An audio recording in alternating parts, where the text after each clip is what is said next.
Welcome to episode 62 of Cyclops is Waiting for Me, an X-Men the Animated Series weekly recap podcast. I'm Rod. This is an episode. I'm a Storm fan. This is what I meant to say. Not a fan of this episode, but it's all right. We're going to get through this together. I'm JC, and if Rod makes any Frozen references, the book is going to be thrown at him instead of just across the room. I don't think I know more Frozen references. Cyclops is Waiting for Me is our weekly podcast series. We are going back and we are watching every single episode of the original 1992 X-Men the Animated Series in their original intended script order, building up to the release of X-Men 97, which is coming to Disney Plus later this year. Some quick reminders. We're a recap show about a series that started now over 30 years ago. It's harder and harder to say every time. Every time, by the time we get to the third or fourth episode of the recording session, we die a little inside when we say that. Like, it just is painful to say it multiple times in one sitting. Yeah, the markers of age at this point are wild. Like, I remember the first time I realized I've been out of school longer than I was in it. I've also we are now further away from the moon landing from when I was born to the moon landing. That's a sad one. No. Yeah. You know, currently me and some other nostalgia TikTok creators are writing a pitch deck for a panel thing. And in one of our selling points, we were like, now that the 90s are as far away from us as the 60s were for us as kids, and I died, I was like, this will probably sell the panel really well, but also hurts physically to acknowledge is true. Anyway, there'll be spoilers. This is an X-Men show. Yeah. If you don't want to spoil for you, pause the podcast, watch the episode. Or maybe not, I don't know. Come back. We'll do come back. Maybe not watch episode. I don't know. We'll do our best to avoid mentioning anything about future episodes we haven't covered yet. Also, this is the last kind of normal episode of the series. Not even just the series. Season 5 overall gets weird, including this. But from the next episode on, it gets bonkers. So, fun fact, according to the Marvel fandom database, this is the last episode in the traditional animation style. You can tell. So that I'm giving the credit to the Marvel fandom database, just in case that ends up not being the case. Yeah. But according to that, again, because we still have to watch the upcoming episodes, and we have guests on the upcoming episodes, hopefully. So that'll be interesting. Which might be the only way we get through them, because one of the episodes coming up is Jubilee's Fairy Tale Theater. I don't have good memories of that one. We had if we get the guests we're supposed to for that, they chose that episode because it is their favorite episode of the series. And that's why I'm glad that we have guests on, because I always want people to love and advocate for the things they love, even if I don't appreciate them, as long as it's not malicious. And so I'd rather have someone who loved it to talk about it, other than me just being like, what the hell? The whole time. Anyway, that being said, we're not sponsored with Disney or Disney Plus. You are correct, sir. Don't forget to follow us on the social media app of your choosing at Cyclops IWFM Pod. That's on Instagram, TikTok, where Rod just reuses the shit that we make for Instagram, Twitter, and Facebook. How are we doing on TikTok? Are people still watching our crap? It's slowed down, but there's still a pretty decent base on You need to create more arguments there. Okay. And of course, make sure to follow us on the favorite podcast service of your choosing as well. Finally, we record these episodes in batches, so if we're reacting to any news about the upcoming series, we may be behind. That said, I think in our upcoming episodes, our batches are going to be skewed because of the guest appearances. Yeah. So we're not actually going to watch certain stuff in order during the final episodes. Fortunately, with the exception of the very last episode, it won't matter. Now onto the show. Today we're going to be talking about Season 5, Episode 4, titled Stormfront Part 2. It aired November 9th, 1996, and currently sits at a 7.1 star rating on IMDb. I am gathering the 0.2 extra points from the last episode is because it's going to be over. Let's get into it. So this episode opens with a statue of Storm and Arkon, and he's announcing the Festival of Storm. Some people may take the statues as a red flag, and Wolverine will see that later, but this is kind of one of our first, something is not quite right, even though it seems really celebratory. Because they're also building it really, really quickly. Yeah, and they're large, and anybody that knows, I'm not even that much of a history buff, but anybody that understands even just one iota of history knows that large marvels of the world in a time before massive industrialization usually doesn't mean good things for a large number of people. Yeah, to put that way. There is a lot of very hard and unfair labor associated to it, to say the very least. And speaking of all that, it continues on with a montage of people building things that aren't quite explained, but they are dressed differently than Arkon and other people that we've seen so far, mostly, with the exception of the one guy that got shooed away when the X-Men first arrived. So they're keeping the visual themes there. Yeah, Wolverine is talking to Cyclops and Beast, and he doesn't get it. He doesn't understand why Storm is so into this guy and everything like that, and why she just believes him to be a fit. Cyclops is kind of playing the opposite to Wolverine here, where he doesn't see why Wolverine is suspicious. And then Beast is like neutral, but Wolverine leaning, I would say, because he does say that he does see that her choice was unnaturally sudden. Yeah, which I feel like most people with common sense would also agree with. I love the dynamic here, though. I'm just putting this together now. Cyclops has only ever had one girlfriend / relationship, and Beast and Wolverine have had multiple, and Wolverine throughout ages. So like, listen, Boy Scout, this isn't how this works. Right. So Storm does say that she's truly happy, though. Well, she overhears this conversation and is like, come on, guys, let me be happy. This is the first time. And I think that's one of my biggest issues with this little story arc, these 2 episodes, is that I don't feel like that's characteristic of Storm. It's weird. It's like I would almost rather her had been like slightly hypnotized or something, because she's usually not this not like known a dude for 4 hours and then be like, can't you be happy for me? I haven't investigated anything about this foreign planet at all. Right. But I know this is perfect, right? It's like the call. It's like Storm turning into, like a goop self-help guru or something. It was like these stones and this vagina steamer will cure all your ailments. I was gonna say you could have just gone with like the girl from high school who now is like in a pyramid scheme, but exactly. Yeah. Yeah, it is, and to even Beast, I think, is the most pragmatic response of like, it was unnaturally sudden for her. But she starts to give a little bit of a speech about, finally having a spot where she's happy and it being like a new home. And Wolverine just keeps pushing back because something about it doesn't feel good to him. And Cyclops and Jubilee they want to be there and be her friend and be supportive, even if they don't necessarily understand it the way she does. Yeah. And I guess if there were to be an argument about why Storm accepted everything so quickly, is maybe someone who was writing this had in the back of their head that she was always looking for a way out because she was not happy with where she was. Right. And so, I mean, I know that she says that here, but it's kind of making it clear like how much she hated being the X-Men on Earth. And or just, we've talked about it in the past where are they really doing good? The people they keep saving, keep hating them, and it gets worse and bigger. And yeah, she brings that up too. Yeah. Which is also funny because she kind of takes it out of my playbook and is like, so I'm just going to give up on them. They're going to figure it out. No. But Jubilee, is like, let's go. And maybe we could teleport the professor here so he could give her away at the wedding. Which... the thing that made me laugh about that was, can you imagine that story from Professor Xavier's perspective? Is even more shocking.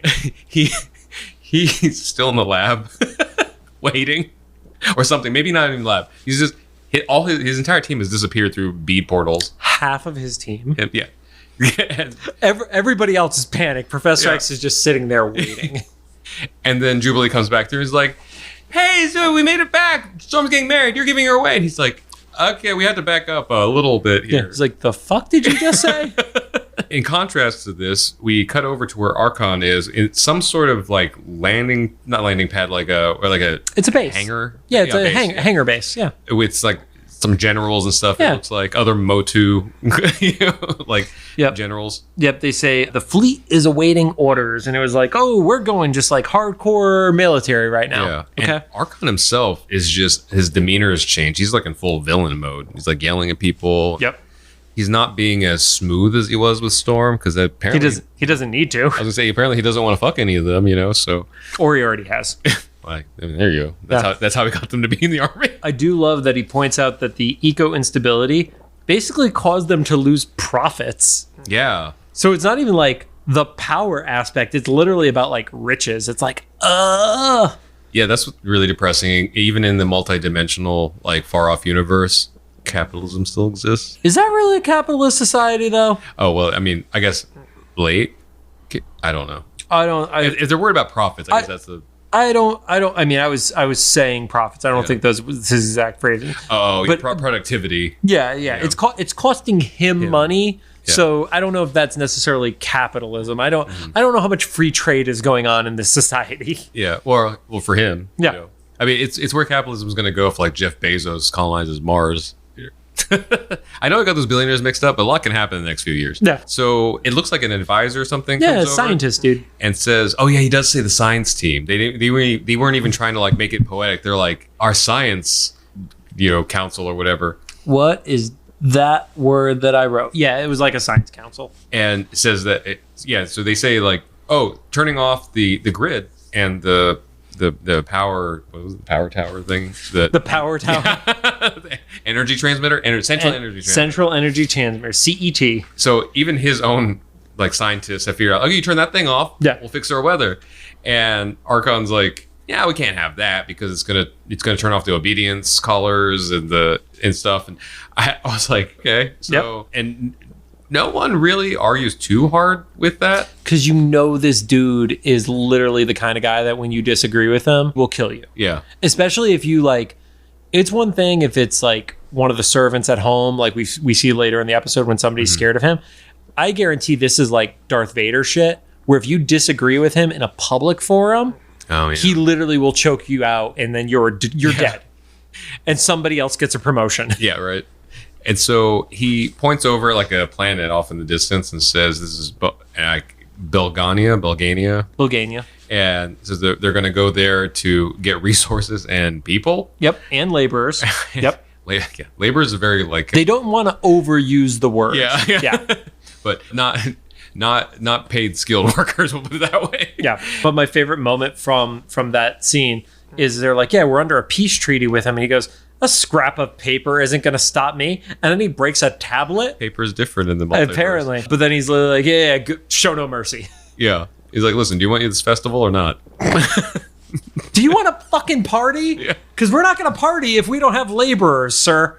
Which I would have said is not a realistic argument until I had experienced the last few years and how some people respond to things. Yep. Anyway. There's a dragon rider before we see Jubilee. Wait, did I miss that? There's a dragon rider, and it wasn't like the pterodactyls from the Savage Land. It was a straight up dragon rider.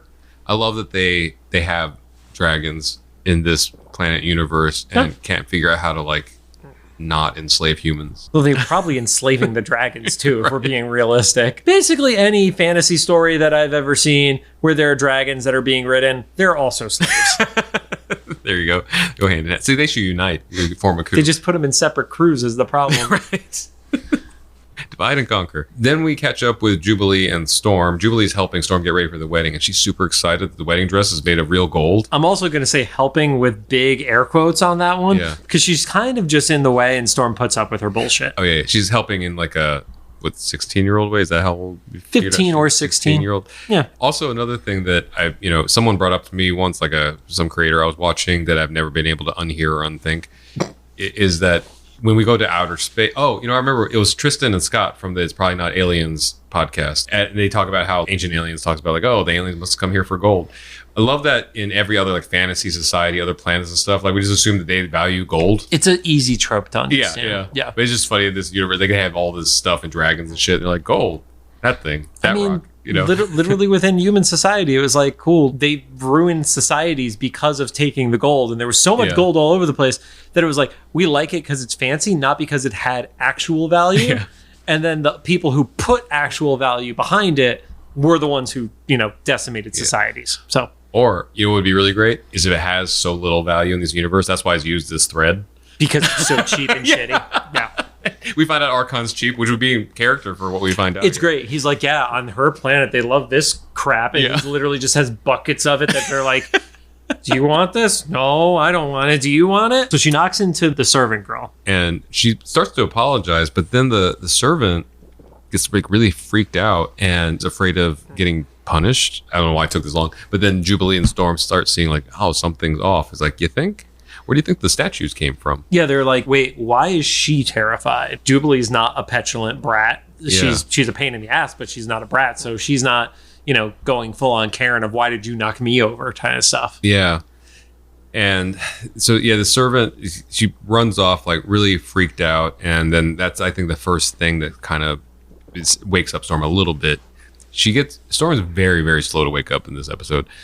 But at least that's the start of it. Back where Wolverine and Beast are, Wolverine is recognizing that something is off because he's seeing more and more statues, which, yes, because there's like a lot of them within like a day, maybe is probably the time frame. Let's even go extreme. Let's give benefit of the doubt that this is even a week away. Yeah. These are massive structures which are being constructed so rapidly. You don't build a massive structure like that unless there's a level of warship involved in it. Yeah. Because even with like current technology, it'd probably take months to construct stuff like this, I wouldn't even venture to guess, but like there's like, but like not like days. Yeah. And they just 3D print it. Right.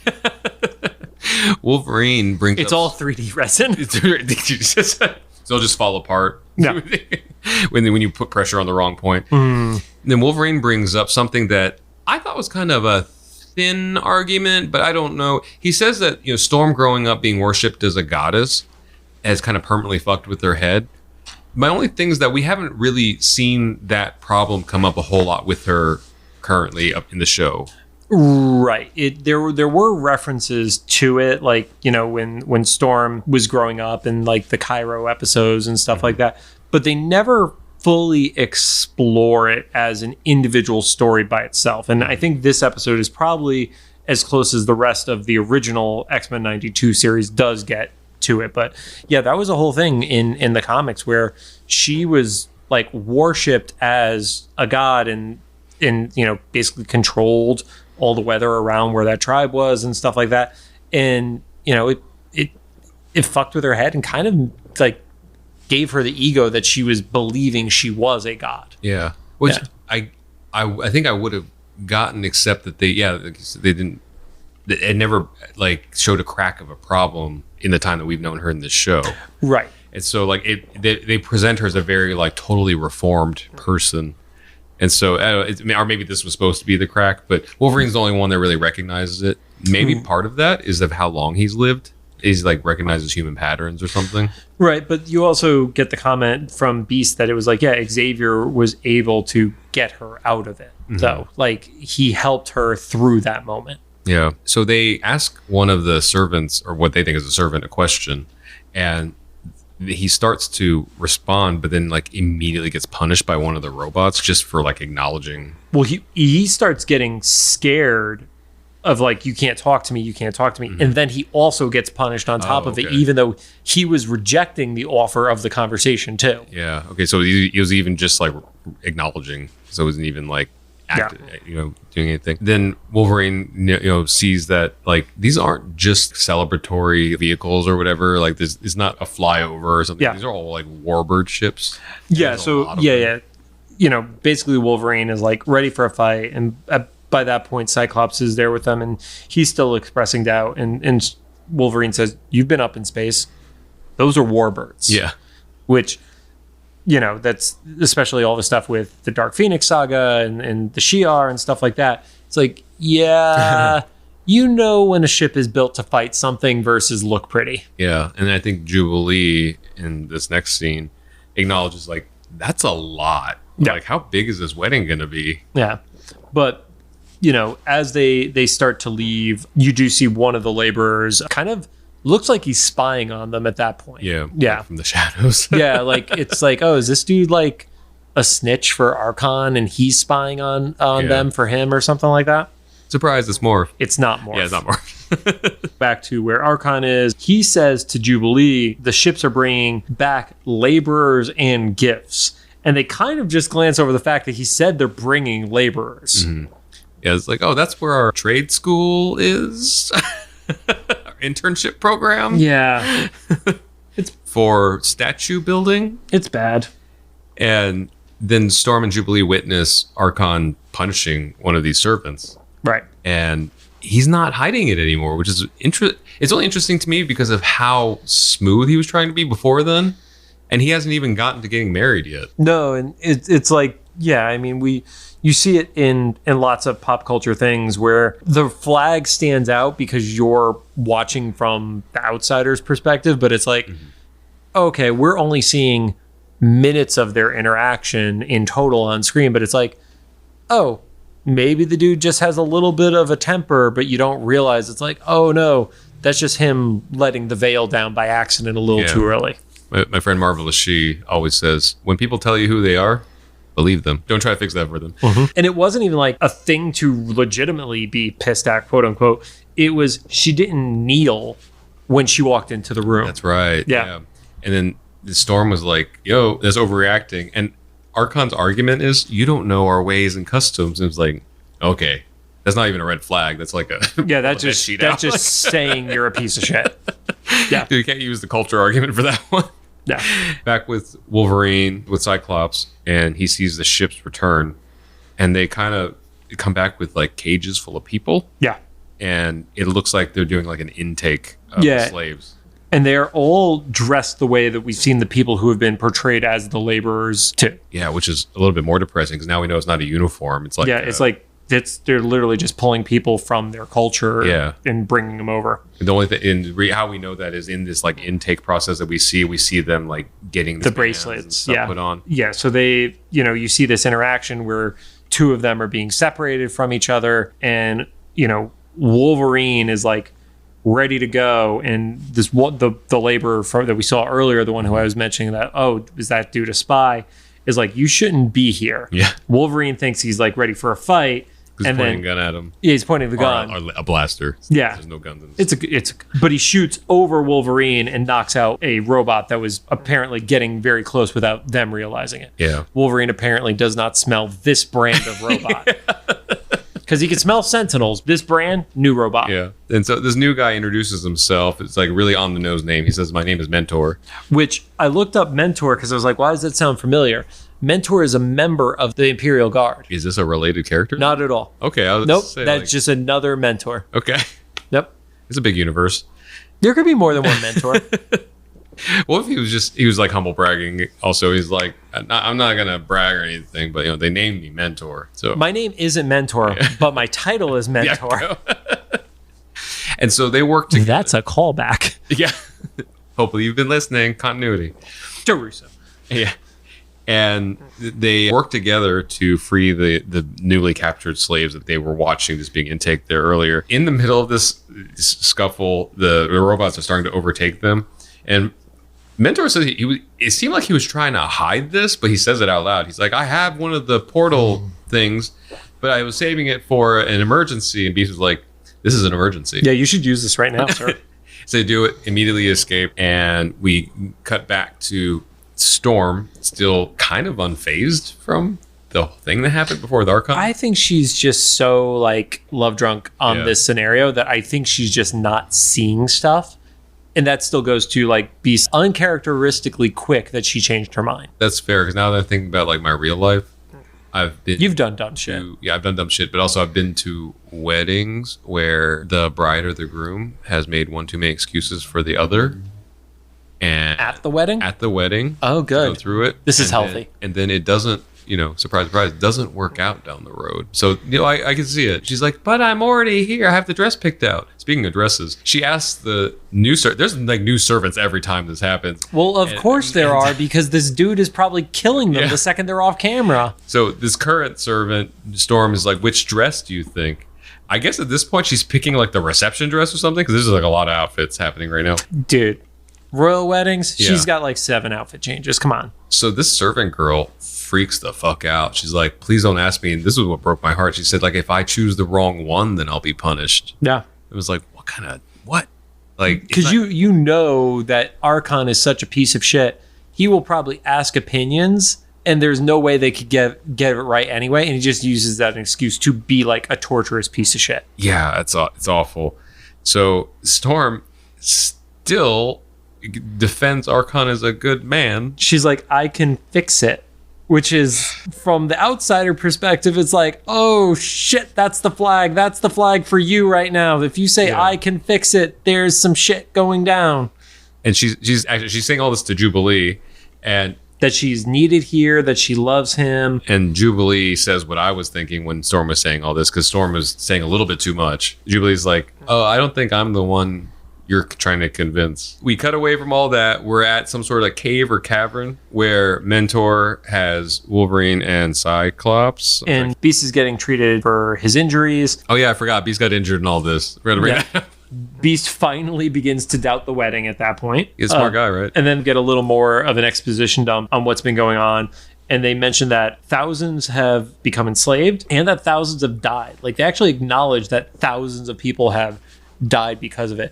And I think given that the Dark Phoenix story eliminated the planet that Jean blew up having people on it, this is the biggest mention of death in the series up to this point. Especially mass. Yeah. And he explains to them what we found out. Or actually, no, we find out now, too, that the power transmitter controls the bands and the robots and everything. It's kind of I always get this wrong. It's not the MacGuffin, but it's like that one thing. Yeah, it's the MacGuffin. It's like the one thing that if you shoot that one tower out, everything gets fixed. Yeah. Oh, you're saying everything revolves around the one thing. Deus Ex Machina. That thing, yeah. Kind of like in the War of the Worlds. Destroy the one ship, and then the entire planet's aliens will be. Also, like Independence Day, destroy that one ship, and then they basically say that the only way to fix this is Storm needs to see it for herself. And of all the shitty things Cyclops has said, this one I felt bad for him. It's like, it's time for us to go break her heart because he knows it's gonna suck. Yeah, he's been through hypnotized, possessed significant others too. Yeah. And we still haven't even addressed his gonna be kid yet. Yeah, right. So then we cut away to Arkon instructing his troops to eliminate the X-Men, and they question him like, "But these are your fiance's friends." Yeah, and he's like, "I don't care. Get them away. I don't just they can just fuck off, basically." So just as like love blinded, that is that a word? I don't know. Blinded by love that Storm is. Arkon is just like super. I don't even say he's horny. He's just like power hungry. He's like, not horny because he hasn't even worried about banging her. He's just literally like, I need her to control the thing so I could stay in power. Yeah. So he doesn't even have a veil anymore. He's just like, just do it and I'll figure it out later. Cut away to the dinner, which I think is like an approximation of a rehearsal dinner for the wedding. There's the big banquet and really interesting table setup. Like there's just like weird crisscrossing, but they're aliens, so that's fine. We want these people to be far away and then that table to be close. And then there's like a big dip in the center for some reason. Somebody's going to get drunk and die is all I know. Yeah. And the only people that are missing are the X-Men, which is for a guy that just instructed his, slaves or troops or whatever to eliminate them, didn't think to like just not put them in the floor plan. But I feel like if they didn't put them in the seating arrangement, then that's a standout to Storm of like, wait, why would he set the table without spots for my friends? True. Here he could be like, see, your friends suck. They didn't even show up. Yeah, that's true. They're trying to get Professor Xavier. It's very gaslighty. Yeah, having the empty seats is actually working out in his favor because she looks over and is disappointed, and Jubilee is like caught in the middle of like, this is awkward. Then Arkon starts to give a speech and gets interrupted by the X-Men Kool-Aid manning through the wall and tells Storm, ask Arkon where all these servants came from. And Storm already knows the answer because she confronts them immediately. He's like, that's the moment she snaps. She like she's already snapped out of it inside, but this is the time she does externally is like, yeah, where did they come from? Well, and this is the first time, like I know we have said it referring to it, but they actually were very careful about using the phrasing. She asked if they are slaves instead of servants. Yeah. I guess I don't understand. I'd never lived through myself a period where there was a difference between like actual like labor, like, you pay someone to come clean your house and like a servant. And I'm guessing servants still get paid. Is that compensated? I think the way I would see it is Jarvis is the butler / servant to Tony Stark. Yeah. Alfred is the butler / servant to Bruce Wayne. Yeah. So there's still a transactional relationship, even if it is a difference in power, but the person who's in it still has a choice. Yeah. So if Jarvis or Alfred wanted to leave, they could do that freely. Yeah. And to people who don't know the reference, the Jarvis before it became a computer. Oh, fuck you and you MCU wannabe shit. Yes. This is like the person, not the computer. Yes. Edwin Jarvis was originally a person. Because some people didn't watch read a fucking comic book. Right? Fuck Rob. But yeah, they're getting paid, like, or at least like housed or something. There's some sort of like compensation there. It's not just you're getting shackled. Yeah. It's not to say that somebody who's a servant is being paid fairly, but there is a scenario where they are not forced to only do that role. Yeah. And so I think that Storm was under the understanding that those were people who like could leave and go to their home and stuff like that, not that they're forced to be there. So Storm loses it when she hears the truth come out of Arkon's mouth. Yeah. Because Arkon immediately goes back to his previous statement of like blaming history and says like all great people need to make decisions like this. He goes into like the pompous piece of shit mode, basically. Yeah. Like that, and not even ends justify means. His ends, he justifies his means to his end. Yeah. And I originally thought that she had let go of whatever control she had of the weather and was going to destroy the power transmitter thing, and that's why the weather got crazy. Well, but she was actively destroying things. Right. Well, so she like understandably freaks out. She starts to call him a butcher and tries to leave, and that's when he does the grab your wrist, be in control, and that's when the fight breaks out. And then Wolverine jumps on top of him, and he almost actually takes out Arkon, but there's a cheap shot from behind that drops Wolverine. And at that point, Storm is basically in the square and she is wrecking shop. And Jubilee, for one of the rare times, is a voice of reason, is also somewhat productive. Yeah. And it's like, Storm, you're hurting a bunch of innocent people. And that's when it clicked for me. Is like, oh, she's not just letting go of the control of the weather. She's like actively like, she's just gonna things. Regardless of like the issues of if there's an aristocracy there and that's an unfair scenario. It's like, just if you're destroying buildings, innocent people will be hurt. Yeah. Like even these laborers who are stuck in these buildings, if you destroy a building that people are in it, they're gonna fucking die. Which we've established she doesn't care about. She's dropped literal buildings. Her and Beast, they're savage, right? Yeah.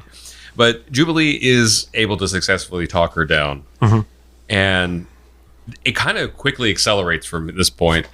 She talks her down and they're like, okay, let's get one of the golf ball bead things and go. Yeah, Wolverine was basically like, yeah, if you want this to end, you better give us one of those balls right now. Yeah.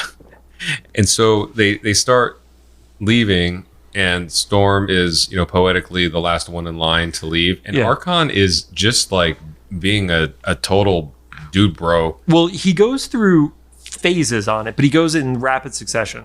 First, he's begging. Then he tries to bribe her. And then he goes into like, oh, you're going to be treated like shit when you go home. They don't appreciate you there, blah, blah, blah, blah, blah.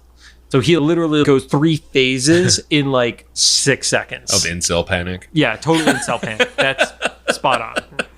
And thinking like, I know obviously he's not thinking, correctly at this point, but as a person watching it from the outside, you're like, was this going to work? Yeah. Like, was it, how did you see this playing out? Yeah.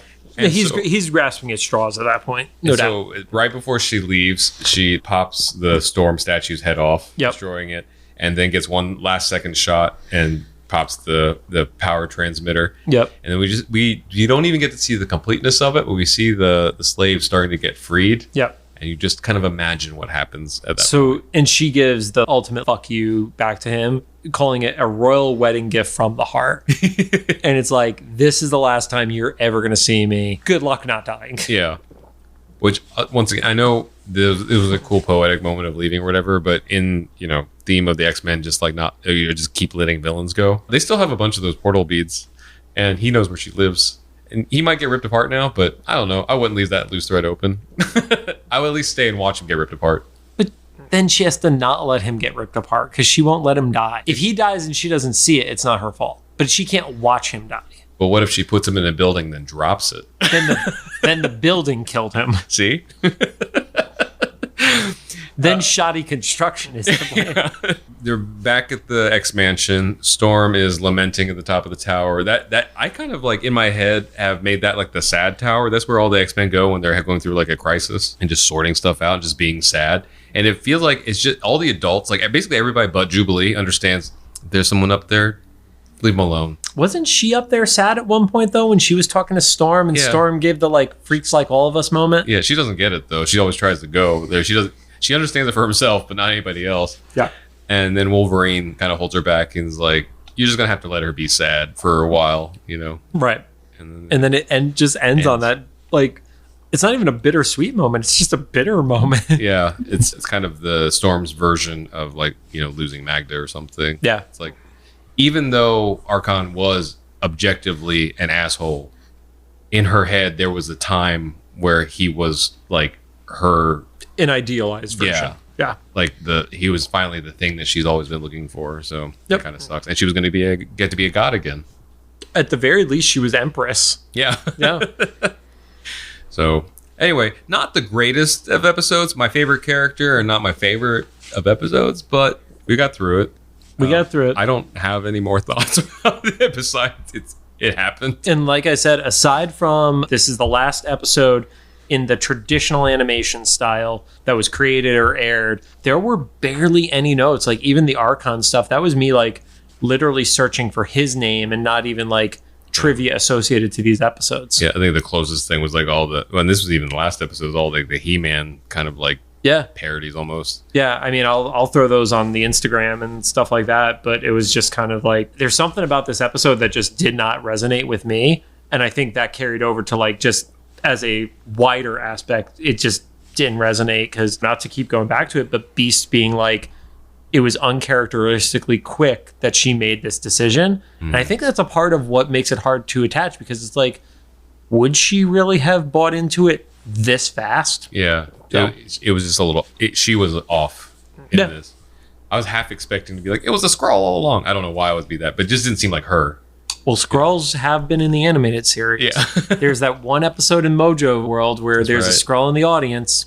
So let's put that in our headcanon. This was Skrull Storm being a dumbass. Have you heard of a little thing called Secret Invasion? Yeah, I'm about to. Anyway, thanks for joining us. If you have any thoughts, make sure to drop them into the comments for either the YouTube upload or official Instagram post about this episode. If you like what you heard, we'd appreciate a rating on the podcast app of your choosing. You can find us on Apple Podcasts, iHeart, Anchor, Spotify, Google Podcasts, and CastBox. Strap in, hang on, because this show goes off the rails at this point on. But we get a fairy tale episode. Off the rails. Fairy tale.